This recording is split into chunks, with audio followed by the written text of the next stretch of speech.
ರಾಜ್ಯದಲ್ಲಿ ಅಗತ್ಯ ವಸ್ತುಗಳ ಬೆಲೆ ಏರಿಕೆ, ಅಲ್ಪಸಂಖ್ಯಾತರ ತುಷ್ಟೀಕರಣ, ಪರಿಶಿಷ್ಟ ಸಮುದಾಯದ ಅನುದಾನ ದುರ್ಬಳಕೆ ವಿರೋಧಿಸಿ ಬಿಜೆಪಿ ರಾಜ್ಯಾದ್ಯಂತ ಹಮ್ಮಿಕೊಂಡಿರುವ ಜನಾಕ್ರೋಶ ಯಾತ್ರೆಯ ಕೊನೆಯ ಹಂತ ನಾಳೆಯಿಂದ ಆರಂಭವಾಗಲಿದೆ ಎಂದು ಬಿಜೆಪಿ ರಾಜ್ಯಾಧ್ಯಕ್ಷ ಬಿವೈ ವಿಜಯೇಂದ್ರ ಬೆಂಗಳೂರಿನಲ್ಲಿಂದು ಹೇಳಿದ್ದಾರೆ. ನಾಳೆ ಬೆಳಗ್ಗೆ ಕೋಲಾರದಲ್ಲಿ ಯಾತ್ರೆ ಆರಂಭವಾಗಲಿದ್ದು, ನಾಡಿದ್ದು ತುಮಕೂರು, ಚಿತ್ರದುರ್ಗ, ಮೇ 9ರಂದು ಬಳ್ಳಾರಿ, ವಿಜಯನಗರ, 10ರಂದು ಚಿಕ್ಕಬಳ್ಳಾಪುರ ಹಾಗೂ 11ರಂದು ಹುಬ್ಬಳ್ಳಿಯಲ್ಲಿ ಯಾತ್ರೆಯ ಸಮಾರೋಪ ಸಮಾರಂಭ ನಡೆಯಲಿದ್ದು, ಕೇಂದ್ರ ಸಚಿವ ಪ್ರಹ್ಲಾದ್ ಜೋಶಿ ಸೇರಿದಂತೆ ಪಕ್ಷದ ಹಲವು ನಾಯಕರು ಪಾಲ್ಗೊಳ್ಳಲಿದ್ದಾರೆ ಎಂದು ಹೇಳಿದರು. ರಾಜ್ಯದಲ್ಲಿ ಕಾಂಗ್ರೆಸ್ ನೇತೃತ್ವದ ಸರ್ಕಾರ ಅಧಿಕಾರಕ್ಕೆ ಬಂದ ನಂತರ ಅಲ್ಪಸಂಖ್ಯಾತರನ್ನು ಓಲೈಕೆ ಮಾಡುವ ಮೂಲಕ ಬಹುಸಂಖ್ಯಾತರನ್ನು ನಿರ್ಲಕ್ಷಿಸುವ ಕೆಲಸ ಮಾಡಲಾಗುತ್ತಿದೆ.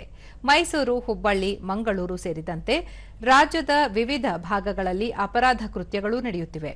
ಕಾನೂನು ಸುವ್ಯವಸ್ಥೆ ಸಂಪೂರ್ಣವಾಗಿ ಕುಸಿದಿದ್ದು, ಅಪರಾಧ ಕೃತ್ಯಗಳ ಹಿಂದೆ ಇರುವವರನ್ನು ಗುರುತಿಸಿ ಬಂಧಿಸಬೇಕು. ಈ ಮೂಲಕ ತಪ್ಪಿತಸ್ಥರಿಗೆ ಕಠಿಣ ಶಿಕ್ಷೆಯಾಗುವಂತೆ ನೋಡಿಕೊಳ್ಳಬೇಕು ಎಂದು ಒತ್ತಾಯಿಸಿದ್ದಾರೆ.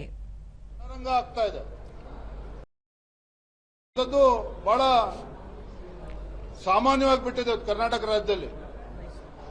ಮೈಸೂರಿನಲ್ಲಿ ಆಗಿರ್ತಕ್ಕಂಥ ಘಟನೆ ಇರುವುದು, ಹುಬ್ಳಿನಲ್ಲಿ ಇವತ್ತು ಬೇರೆ ಬೇರೆ ಕಡೆ ಪೊಲೀಸ್ ಸ್ಟೇಷನ್ ನುಗ್ಗಿ ಯಾವ ರೀತಿ ದಾಂಧಲೆ ಮಾಡ್ತಿದ್ದಾರೆ, ಪೊಲೀಸರು ಕೂಡ ಇವತ್ತು ಧೈರ್ಯ ಕಳೆಯುವಂತ ಕೆಲಸ ರಾಜ್ಯ ಸರ್ಕಾರ ಮಾಡ್ತಾ ಇದೆ.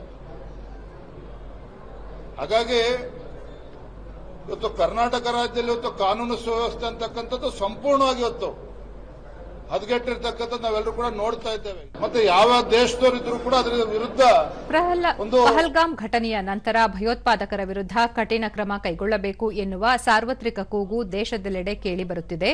ಈಗಾಗಲೇ ಪ್ರಧಾನಿ ನರೇಂದ್ರ ಮೋದಿ ನೇತೃತ್ವದ ಸರ್ಕಾರ ಕೈಗೊಳ್ಳುವ ಯಾವುದೇ ನಿರ್ಧಾರವನ್ನು ಬೆಂಬಲಿಸುವ ವಾತಾವರಣ ನಿರ್ಮಾಣವಾಗಿದೆ ಎಂದು ತಿಳಿಸಿದರು. ಯಾವ ದುಷ್ಟ ಶಕ್ತಿಗಳು ಇದರಿಂದ ಇದ್ದಾರೆ ಅಂತ ದುಷ್ಟಶಕ್ತಿಗಳ ವಿರುದ್ಧ ಒಂದು ಕಠಿಣವಾಗಿರ್ತಕ್ಕಂಥ ಕ್ರಮವನ್ನು ಕೈಗೊಳ್ಳಬೇಕು. ಇಂಥ ಸಂದರ್ಭದಲ್ಲಿ ಈಗ ನಿನ್ನೆ ದಿನ ಪ್ರಧಾನಮಂತ್ರಿಗಳು ಘೋಷಣೆಯನ್ನು ಕೂಡ ಮಾಡಿದ್ದಾರೆ. ಇಡೀ ದೇಶದಲ್ಲಿ ಇವತ್ತು ಈ ರೀತಿ ಒಂದು ಡ್ರಿಲ್ ಆಗಬೇಕು ಅಂತೇಳಿ ಘೋಷಣೆ ಮಾಡಿದ್ದಾರೆ. ಯಾವುದೇ ನಿರ್ಧಾರವನ್ನು ಕೈಗೊಂಡ್ರು ಸಹ ಪ್ರಧಾನಮಂತ್ರಿಗಳು ಈ ನಿಟ್ಟಿನಲ್ಲಿ ನಾವು ಭಾರತೀಯರು ಪ್ರತಿಯೊಬ್ಬರು ಕೂಡ ಇದಕ್ಕೆ ಬೆಂಬಲಿಸ್ತೇವೆ, ನಾವು ಎಲ್ಲರೂ ಕೂಡ ಒಗ್ಗಟ್ಟಾಗಿರ್ತೇವೆ ಅನ್ನೋ ವಾತಾವರಣ ಈಗಾಗಲೇ ದೇಶದಲ್ಲಿ ನಿರ್ಮಾಣ ಆಗಿದೆ. ನಾವು ಸ್ವಾಗತ ಮಾಡ್ತೇವೆ.